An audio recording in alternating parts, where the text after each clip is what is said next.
if your brain learns to be aroused by watching other people have sex, it is not necessarily going to carry over to the ability to get aroused when you're one-on-one with somebody else. Program yourself into being a voyeur. Or just create challenges in sexual interactions with a real partner.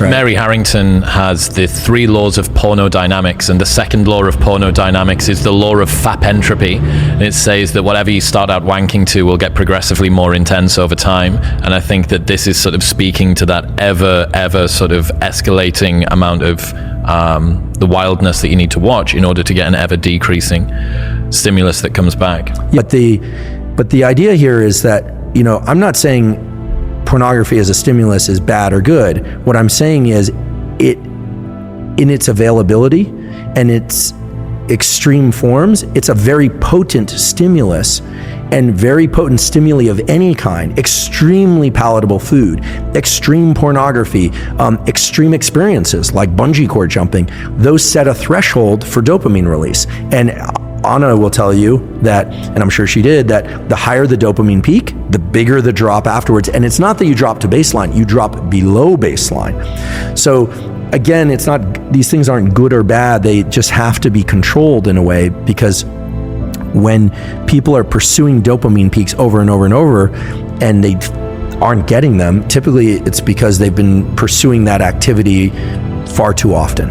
And you're saying perhaps take a break from that, and there may be an ability for yourself, your system to reset. Right. Yeah, I mean, in theory, all the things that we're talking about with pornography could be superimposed onto food, or could be superimposed onto real sex, right? The cycling back and forth between dopamine and low dopamine states, dopamine fasting as it were, but maybe just low dopamine states, these are natural rhythms that existed in the nervous system. We have to remember what the dopaminergic system is there for. I'll say it again, I wasn't consulted at the design phase, but we know as a generic form of motivation and pursuit, you can imagine the human or the animal that's hungry or thirsty.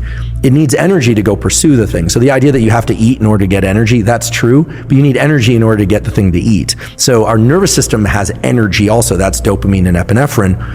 Yes, we use glucose and glycogen, et cetera, when we're pursuing things, but the idea here is you're pursuing something, and then either by smell or by sight, you think you're on the right track. So you go down that track, and then, there it is. You get some berries, or you get, let's get prehistoric about this, or you get to kill the prey and eat it, and then it gives you energy to continue this pursuit or to reproduce. I mean, there's a reason why humans and other animals seek out reproduction, is that every species, but certainly humans, have 2 innate desires built into them. Whether or not they decide to actualize this or not is the desire to protect young and make more of its own species.